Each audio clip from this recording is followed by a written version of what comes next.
pagka... Basta ano, para mag-enjoy ka sir, gawa kang target. Number 1 yan, siyempre bago, di ba? Familiarization muna di ba? Ano mga Darius kung magkano? Ito. Magkano ito, sir? Ang ganito. Mamaya po, di-discuss natin. Naka-roll na ako ng live eh. Okay mga Orsop, Sir Darius, no? Darius. Darius, ang ganda ng pangalan, Darius. Parang panahon ng ano, no? Mga... Sikat ko sa sabi. Ganun ba? Parang panahon nila Zeus, nila Olympia. Bible, no? Sir Darius is in the house. San Jose del Monte, Bulacan, sir. Hello po. Shoutout mo si Kapitan. Shoutout sa misis ko. Kapitan Nabiting. Ayun. Okay guys, no? Yung unit niya. Ngayon nyo ulit makikita to. Actually, hindi ko na nagawang i-post kasi sold na agad lahat, 80 piraso, no? So, The Godfather, the 6.0. Nakikita nyo naman kung ilan ang FPS nito. Nakikita nyo, 470. Pinakamahina niya, 450. What is good and special about this unit? Okay, this unit is a bagong modelo. Ito yung lumang modelo. Hindi, lumang version. Okay? This is a 7-year-old. Ngayon, tatanungin nyo ako, parehas ba ng laman loob yan? Hindi. Magkaiba na, no? Ito, syempre, old version, hindi full steel yung loob niya, while ito, full steel ang laman loob nito. Okay? Ito, alloy zinc, may halong alloy zinc, ito, iba na. Okay? Trust me, no? Ang nakakaalam nun is yung mga gunsmith na marunong maghimay nito. Ang daling himayin nitong luma, pero ito, napaka-komplikado. Okay? Kaya kung sakasakali na yung unit sir magkakaproblema, lifetime warranty po kami. Dalhin niyo lang po ito. Tapos every 3 months, kung sakasakali may oras, dalhin niyo rin dito kasi meron tayong PMS na tinatawag. Nililinis namin yung unit at the same time, lahat ng kailangang itono, sikipan na lumuwang, gagawin natin yun. Okay? Tapos, pakisabi kay mama, all about. Number 1, sa unit, out of the box naka-upgrade. Front optic, rear optic. Kahit naman yung lumang version, naka-optic sight. Tapos naka-magwell na. Okay? Hindi lahat ng unit naka-upgrade ng ganyan, pero ito kasi nilabas talaga na naka-upgrade. Tapos itong unit na to, number 1, naka-fix outer barrel, naka-fine tuning, naka-trigger job, naka-hammer. Hindi pa siya sa ngayon, hindi pa naka-hammer protection pad, pero mamaya i-upgrade natin hammer protection pad. Sandali lang naman yan, no? Then, and ito, big bore nozzle. Kulay pula. Normally, ang mga unit, di ba? Kahit yung mga high kappa, makikita nyo, itim lang. Pero ito, pula na. Ibig sabihin, pag ang nozzle mo is color red, big bore nozzle. Kaya naman, nagtataglay talaga to ng lakas na talagang hindi mahindian. Okay, so, let's begin, sir. Number 1, kunin po natin yung magazine. Kailangan po, nilagyan po natin ng silicone oil. Ito pong unit, kailangan alagaan natin sa silicone oil ko. Hindi po pwedeng gamit ng gamit. Silicone oil. Number 1, press the bulb. Pindutin nyo para mag-open. Lalagyan natin siya ng oil. Yung oil papasok.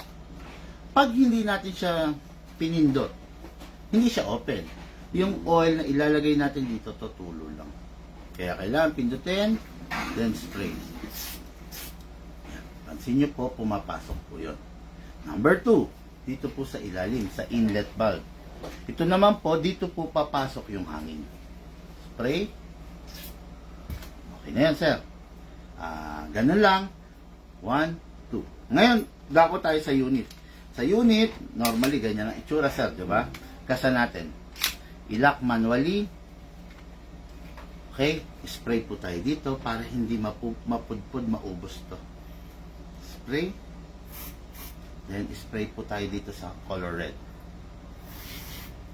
Okay, after that, okay na yan. Parang tunay na barrel. Bago natin ipasok yung magazine, i-release muna natin to. Huwag natin hatakin to. Pull back para bababa. Okay. Then, rest. Sir, may beaver tail. Kailangan po ito napipiga ng kamay para pumutok siya. Kung hindi mo ito mapipiga, hindi po siya puputok. Lastly, meron po siyang tinatawag na seat. kahit po anong gawin natin, hindi po natin mapipindot yan. Kasi naka-safe siya. Pag in-unsafe,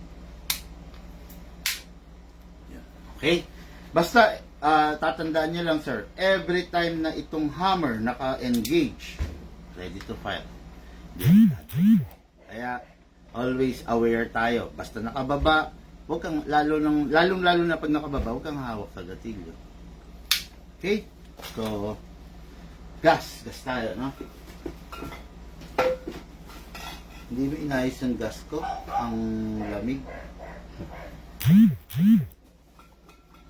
Kasi, ito, ayaw kasi ng airsoft natin yung ganitong yung kalamig. Kaya halimbawa meron ka na, di ba? Huwag mo na ipapasok sa bahay kung ang bahay nyo aircon. Kahit sa garahe lang. Para wag ganito kalamig. Okay, sir?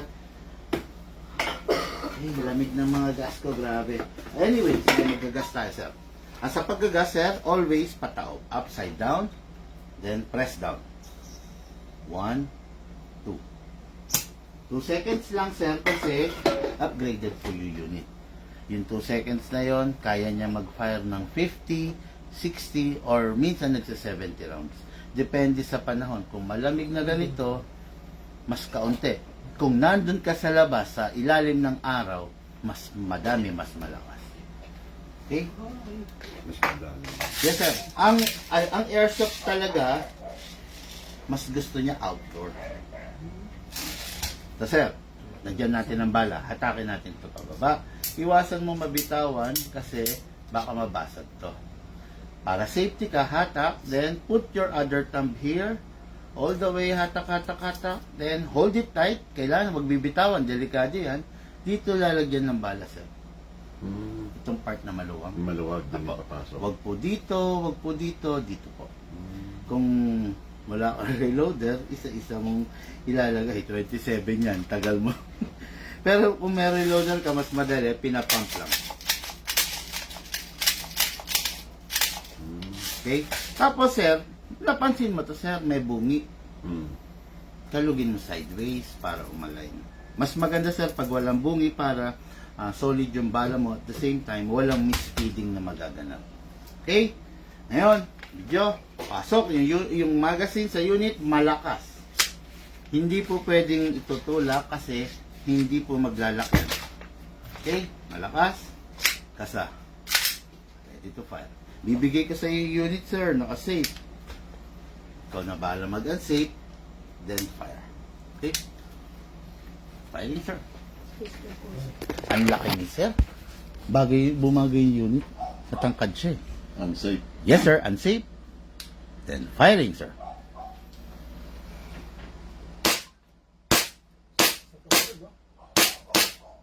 Shooter ah. Ang hirap biruin, no?